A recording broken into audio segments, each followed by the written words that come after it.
มานี่ก็คันบ่เวียกันนี่น่ะก็บ่เบิดก็ยังบ่เบิดดอกบ่ได้ก็เขตคนมื้อนี้ก็อยู่นี่เด้เนาะแม่นบ่กินน้ำนี่ได้แม่นบ่กินอยู่นี่เด้โอ้ก็บ่มาขึ้นเฮือนไม่ตู้คุณบ่มีน้ำกินนี่คือสิว่าเนาะคือสิว่าเนาะคันเข้ามาเขาบ่ได้เขาขึ้นมาเอาโลดเขาเฮ็ดเวียกคือพุ่นเขาจะกินน้ำตู้บ่เคยกินเขาตู้กินโอ้เขาเจ้าบ่เคยบ่ยังแล้วก็กินเขาจะอยากน้ำนี้ส่วนมากเขาเจ้าสิกินน้ำแบบใดจ้ะส่วนมากเบิดในบ้านนี่เขากินน้ำแบบใดก็ตุกินน้ำไปซื้อแล้วเขากินน้ำไปซื้อเอาเนาะไปซื้อเอาเขาไม่หลดดิผู้มีรถเนาะมีรถมีล่างผู้กินน้ำสั่งได้จ้ะมีเพื่อนบ่ผู้กินน้ำมันนี่ก็มีนั่นแหละมันบ่มีแล้วก็จะเป็นน้ำได้นั่นแหละน้ำใดก็กินน้ำได้แล้วต้มน้ำบ่ต้มแล้วกินไม่ลื่นอีกเบ้าเอานี่นะเราย่ำข่อยอยู่ว่าว่าที่เราเป็นยังน้อยกว่าเปอร์เซ็นต์นั่นว่ะเนาะดีแล้วเด้อเนาะแห้งแล้ววันนี้ก็เดี๋ยวนอนบันนึงเดี๋ยวมีแห้งเนาะ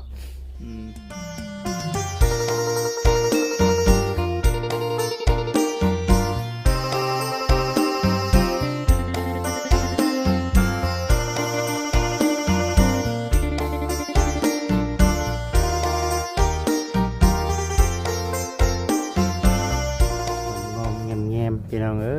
ยเนาะทางไปตู้เฮาเนาะโอ้ยเปิดกล้องมาได้ก็ไอ้บ้านนั่นพี่น้องไปคิดเองก็ได้ไรตู้ม่วนอยู่บ่อยู่บ้านนี่บ่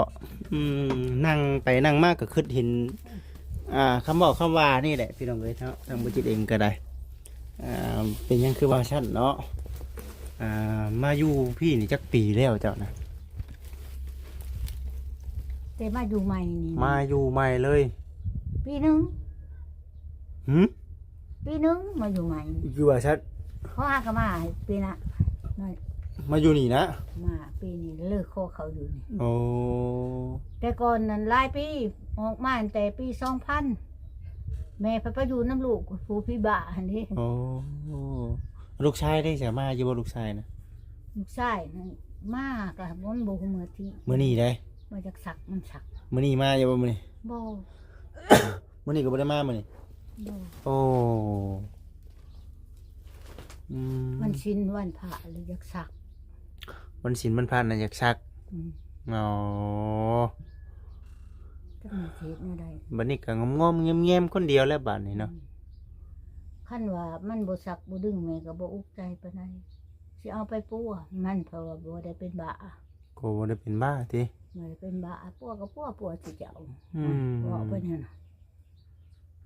เป็นแท้เนาะก็เลยอยู่ไปละละแบบนี้เนาะอยู่ไปละละเนาะ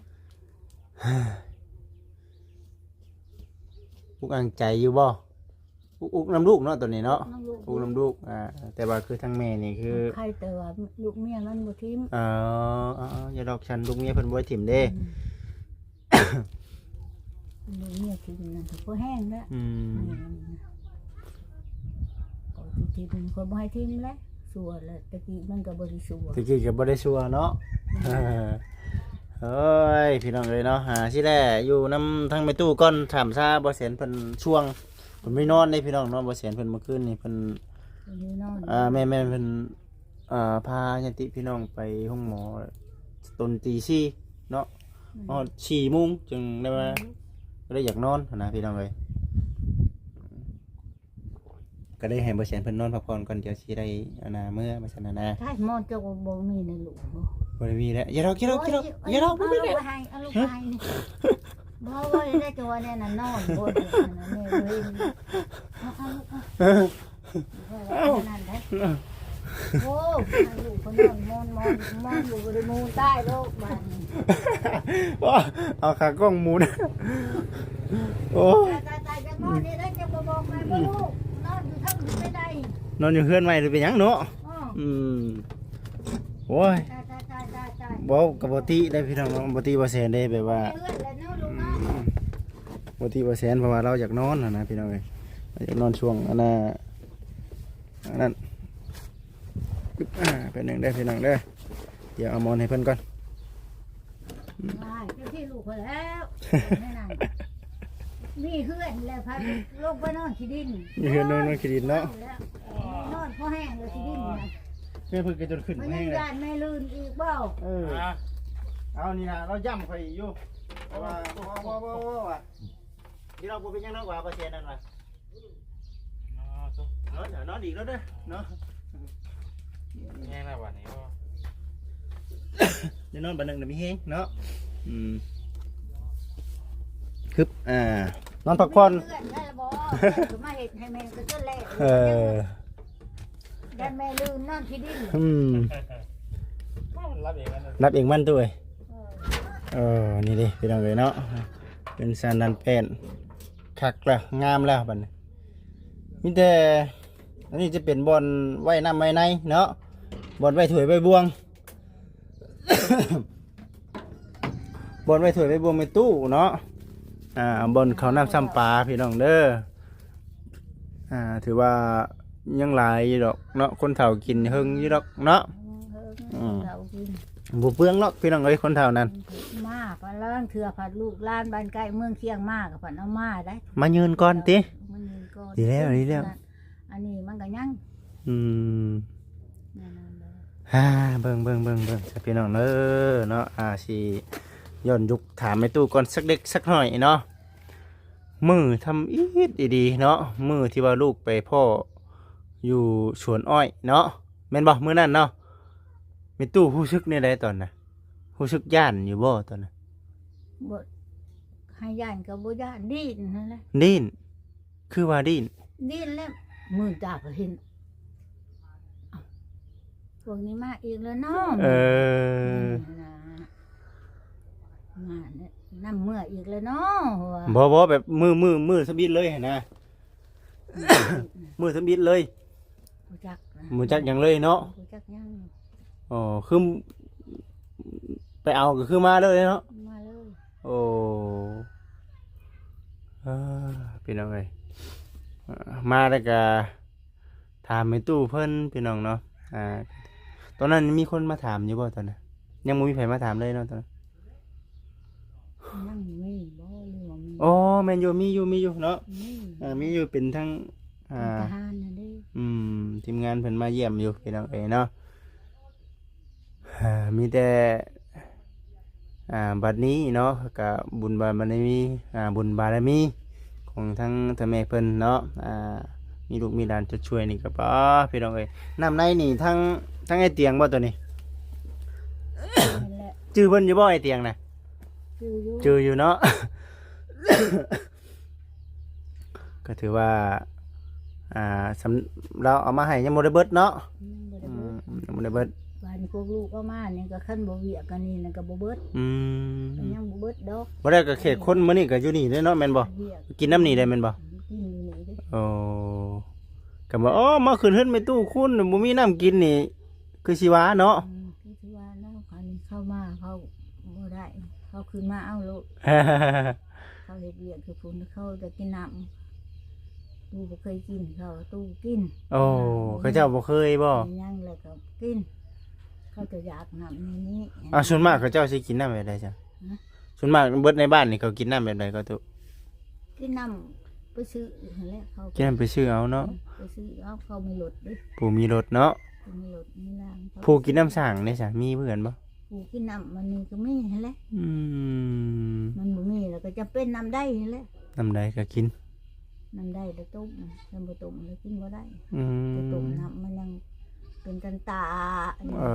ต้องได้ต้มเอาเนาะ ต้มเอา หังเบิดแล้วน้ำที่ว่าเป็นแพ็คนะมันยังเท่านี้ ยัง โอ้โหพี่น้องเอ้ยโอ้ยังบ่หลายได้นี่ตัวแพ็คยังจังอันตุ ยัง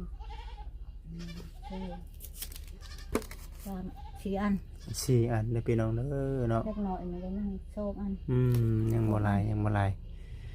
เฮ้ยครับมันเบิดนี่คือสิได้ไปขอกินน้ำปู่เขาเจ้ามีใดเนาะเอา กะสิประมาณนี้แหละ แต่ว่าในเรื่องเสื้อนี่ทั้งแม่ตู้นี่มีแล้วมีอันหนึงบ่ นี่อันนึงนี่เด้วัดบ้านลักเล็กเอามาให้ วัดบ่นี่ วัด โอ้ทั้งวัด ทั้งวัดทั้งคุกทั้งหนึ่ง โอ้ หัวทั้งคุกทั้งเด็กคุก โอ้โคก็มีแล้วบัดนี้เนาะ ถวยทั้งกระตุก เออคือกันเนาะ เพิ่นเอามา เออ คิดเพิ่นว่า เห็นในคลิปติ อ๋อในคลิปเนี่ยโอ้ย เห็นอยู่แล้วว่าไม่ตู้นี่ติ อยู่ข้อสุดท้ายเรื่องเพิ่นผาเรื่องโอ้โห หลายคนบ่ ผู้หนึงหักอาจารย์สอง โอ้ทั้งอาจารย์น่ะสองผู้ที่เป็นสาม เพิ่นก็มา โอ้ ตามมาเลยมาเพิ่นก็ตาย เออแต่ ตายแม่ก็บ่จักหลายก็นั่ง นั่งแน่เนาะ อืม เพิ่นก็บริจาคเข้าวัดเด้แล้วก็ให้เฮือนคนเด้หั่นนะ โอ้ ย้ายเป็นแม่นางเป็นกระตุกกระเต้นเป็นเสือเป็นมอนเสือย้าย โอ้ มีแห้งไปได้บ่ มีแห่งไปแล้วบ่บัดนี้เขาจะให้เจ้านอนก่อนข่อยว่า มันจังโอ้ยฮอดตามตี3ตี4เชื่อข่อยชนยังบ่ทันติงได้นอนน่ะนอนดึกเลยครับบ่จิได้นอนน่ะพี่น้องอยากนอนเลย ที่พุ่งหมดเลยนอน อันนั้นจังว่าบ่ไหวคำว่า4:00นนี่คือแบบโอ้ยบ่ได้มาแล้วคำเพิ่นไปตู้ คั นี่ นยืนนอนแล้วนอนก่อนได้รู้เอ้ย เพราะว่าบนเสื้อผ้าหน้าแพรก็หรือว่าผ้าห่มผืนนอนเนาะหมอนมุ้ง ไปนะ เขานับหมอนมุ้งนี่คือสะดวกสบายแล้วเนาะนอนก็นิ่มแล้วบาดนี้ตะกี้เสื้อนั่นเอามาแต่ใช้เสื้อนั่นน่ะ เสืออันนั้น ตัวเก่านั่น ไปแล้วจางตัดอ้อย รับแจ้งตะอ้อย มีแห้งได้บ่ ใช้งานได้อยู่ยังได้อยู่บ่หรือว่าปะเลย มันบ่ได้ปะแล้วจ้าอันนั้นแล้วคือมานอน บ้า เอาโกนนะ เอานอนทำไมบ่เอาไว้ปะโลด ฮะ อันปะกับปะอยู่ตาราง ปะไปตารางไว้นั่งดินซะ แม่น บ่ต้องขึ้นมาก็อย่ามันนั่นแล้วมีแต่ว่านอนตัวใหม่เลยเห็นแบบมันจังบ่ปวดหลังแล้วผู้เฒ่าผู้แก่เนาะให้นอนนิ่มๆได้บ่เห็นว่าก็ได้ นอนนิ่มๆหมอนก็หลายอันชับหมอนก็ได้เนาะเอามาแต่ซี่นี่ พวกหมาผู้แค่นี่ก็ผู้น้อยได้ อันนี้ได้ อันนี้ได้เบิด โอ้ ไปเลยครับ มันเข้ามาผูกแคนเหมือนมาขึ้นเหือนสายก็แม่นี่ ตะกี้น่ะเอาอันน่ะนนยิ้วใส่อันน่ะกระสอบเนาะบัดนี้น่ะหลายโพดพี่น้องเอ้ยหลายโพดบัดนี้เก็บใส่ถุงไว้เด้อแม่เด้อใส่กระสอบไว้เฮาใส่เป็นบางอันเนาะ ใส่กระสอบเลยเนี่ยเอาขึ้นอันนี้ แม่น ขึ้นอันนี้ไว้ แม่นคือแม่ป้าไว้นี่ขี้ฝุ่นแล้วก็เก่าซื่อๆใส่เป็นบางอันเนาะใส่เป็นบางอันคือว่า แม่นจากที่สาดนี่มีจะผืนว่าวางมื้อวานนี่วันนี้ลายอันนี้ดิบัดนี่ ได้แล้วเขาจะถือมามื้อนี้ได้ บ่ ปืนกันนี่ปืนหนึ่งกับมอน อืม ปืนหนึ่งกับมอนเราถือคนกับมอน โอ้ มาเด้โอ้มันจะได้เต้นเบิดนั่นนี่ หารถือว่าเต็มเพื่อนแล้วเนาะถือว่าโอ้คักแล้วพี่น้องเอ้ยเพื่อนมีตู้นี่มีอันน่ะประตูโปงเยี่ยมน้ำแน่ได้พี่น้องเนาะมันจังดวงเย็นน้ำแน่นี่เนาะกับบ่มีโปงเยี่ยมนี่เอ้ยฮ้อนเอ้ามีแต่ก่อนสินอนก็อัดประตูคักๆเนาะมีอยู่บ่ก่อนทางในก็มีอยู่แล้วเนาะแนวล็อกอยู่ทางในก็มีแล้วอัดคักๆเด้อตู้เด้อคักๆนอนซำสินอนบัดนี้พุ่นแหละบ่พอตื่นเช้าหลายนอนเก็บเหือกเก็บแฮงไว้แน่ นอนเช้าย่ามลุกๆนะบ้าน อืม โอ้ยนั่น แต่ข้าวตะกี้นี่ฮ้อนยามไปตัดอ้อยนี่ย่าง ย่าง ย่างไป ย่างไป ค่ำเลย างมาค เพื่อฮ้อนเฮือนกับค่ ำเพื่อนกับค ำเอาพี่น้องเด้อเนาะกะสินั่นแหละ อันนี้คือเว้าเรื่อง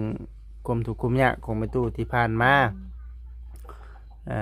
ถูกทำเฒ่าเนาะก็ถือว่าบัดนี้ก็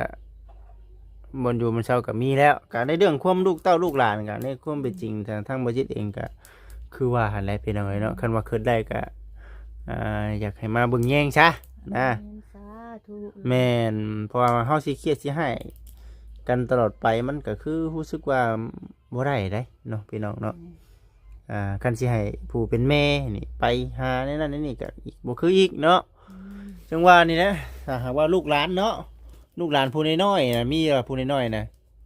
ก็เจ้าก็มาดินน้ำอยู่แล้วว่า มาเล่นหักแม่บ่ให้มาแล้วเดือนก็บ่ได้มา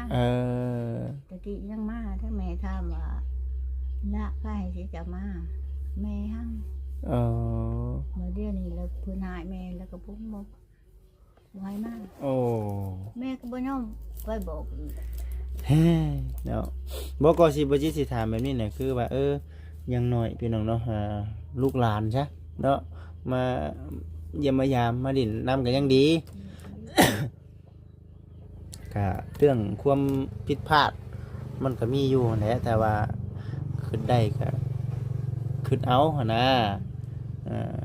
มันสายเกินไปถ้าหากว่านำบับกรรมได้เนาะมีแต่ว่ามีตูอยู่คนเดียวนี่เฮาเองก็บ่อยากให้เราอยู่ปานใดพี่น้องเอ้ยเนาะลูกหลานเราก็มีอยู่ในบ้านนี่ฮะคือว่าเนี้ยมันเป็นไปได้ก็อยากให้ถูกต้องปรองรองกันเนาะ เพิ่นว่าโอ้ยแม่เอ้ยลูกผิดแล้วล่ะ อืม ผิดแล้วนั่น แม่น โตเนี่ยได้แม่ก็อภัยโทษให้ได้อยู่ เนาะ อันนี้เลยมีตั้งแต่ให้แม่นี่ตายเลย คำว่ายอมเนาะขอเข้ามาเว้านำแม่จับเจือ เว้าซ่านก็บ่แม่นแม่เว้าเอาได้ อืม เอาใส่อันพวกอันมาสวยเรือเฮ็ดหายเฮ็ดโลกเฮ็ดแล้วบ่นั้นกูสิไปจูดทิ้ง โอ้ ว้าวใช่แม่ ให้ว่าเด้อ ถามมาน้ำบ้านน้ำเมืองเฮ็ดเลยแล้วแม่ว่า คันเว้านี่นั่นก็ ก็มีเอ้ยมีน้องอยู่ดอก โอ้คำว่านี่นั่นก็บ้านเฮามันมีคือมีแปรได้ แม่น ตำรวจก็มีเว้าเฮ็ดบ่ได้คันว่าเจ้าเฮ็ดนั่นเด้อเนาะผิดกฎหมายโดยใดเอากฎหมายมาเว้าโดยใด แม่น อ่า อันนี้บ่แม่นแม่หาเรื่องเว้าเด้อเขาเขาจะเว้าไผไปนี่เขาเก็บความมาใส่หูแม่นี่เย้ยลูกผู้ฮักมีผู้สั่งมี ผู้ได้สั่งเขาก็บ่บอก โอ้ ผู้ได้หักผลมาเพราะโอ้ยเนี่ยอยู่ต้นเจะได้เนาะเพราะว่าเนี่ยนั้น โอ้ โอ้ยมันบ่เต็มใจนะ ผู้บ่เต็มใจเนาะ แม่น นี่สั่งแต่พี่น้องเอ้ยมีแต่ว่าบอกไว้เนาะบ้านเฮามันมีกฎหมายเนาะแต่เฮ็ดเดี๋ยวติดคุกแท้ๆได้เนาะติดคุกดีๆ ยังก็ดีขึ้นมานี่ก็คันเขามาขา แม่ก็ย่อมตายสัตว์ตายสื่อแม่นแตัวาลูกแม่ว่า ทางบ่ถึงขั้นนั้นล่ะวะเนาะตัวเนาะ บ่ถึงขั้นนั้นล่ะวะว่า ว่าบ่สร้างได้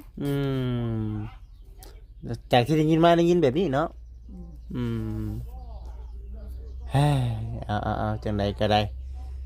คือได้แต่คือเด้อเนาะคือสายเกินไปได้บ่ได้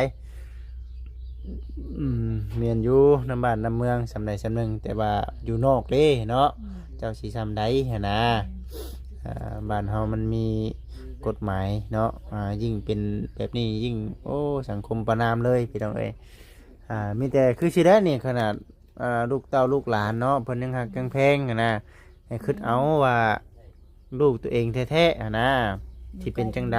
แม่น เป็นห่วง แม่นอาจสิ ใกล้แท้ๆก็ แม่น ใส่ก็ยังบื้นมาก แม่น คือแนวนี้แหละนี่บ่ให้น้ำตาแม่ออกเลย แม่นอาจสิช่วยเดือ น้อย อาจสิช่วยเดือได้บ่หลายหรือว่าบ่เต็มที่คือคนอยู่ใกล้ แต่ว่าเฮาช่วยซ้ำที่เฮาช่วยได้แม่เด้อ เจ้า ช่วยซ้ำที่เฮาช่วยได้ แต่ว่ามันบ่คือคนอยู่ใกล้กันได้คนอยู่ใกล้กันนี่เอ้ยว่าซั่นพากูไปนั่นพากูไปนี่แน่บัดพากันไปซะนะ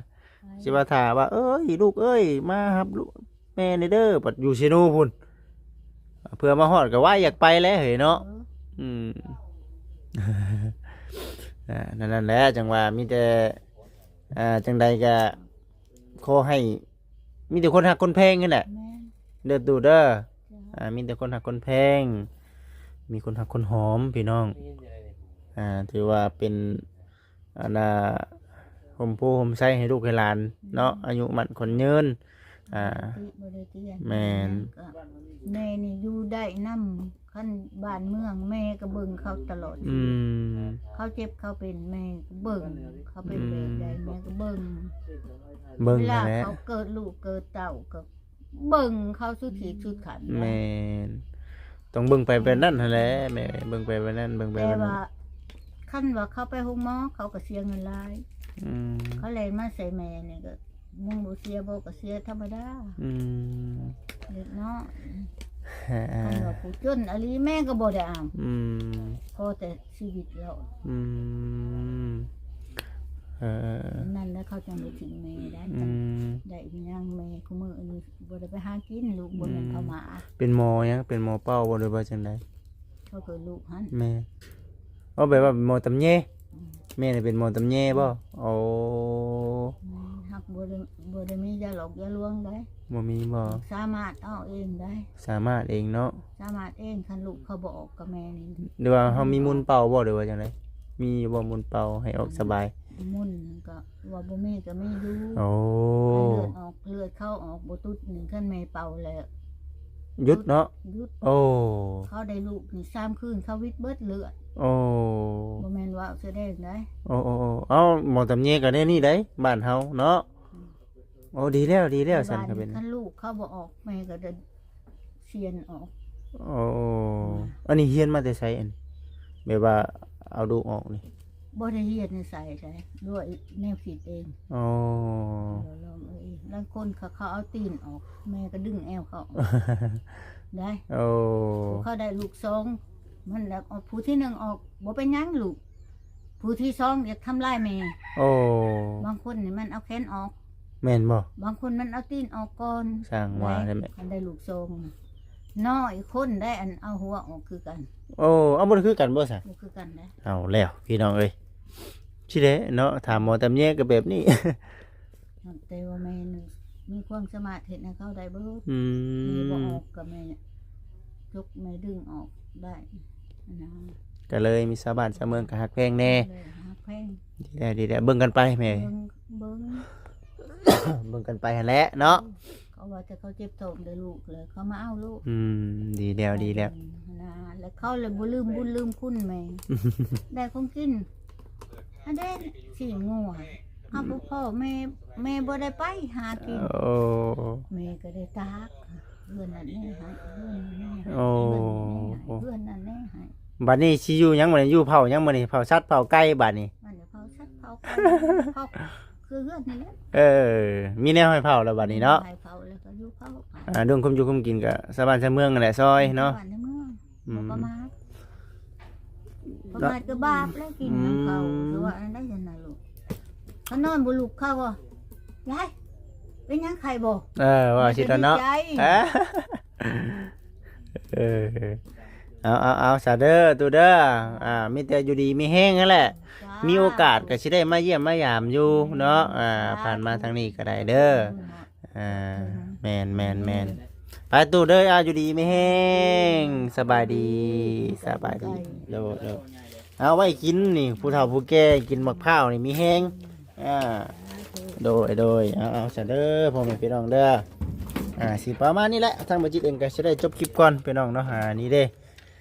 โคกเป็ดโคกไก่เพิ่นได้นี่ก็ได้อยู่หั่นสิเป็นโคกไก่แล้วพี่น้องเอ้ย เฮ็ดข้าวไก่แล้วได้ สิเป็นโคกไก่แล้วเนาะ ใช่แล้ว อื ฮะ ม เฮ็ดข้าวไก่แล้ว โดยเอาอยู่ดีมีแฮง ซานพาเลยคอก โอ้ยเนาะ ไหวถวยไหวบวงไหว เถยบ่วงว่าซั่น เอาโอเคพี่น้องเอ้ย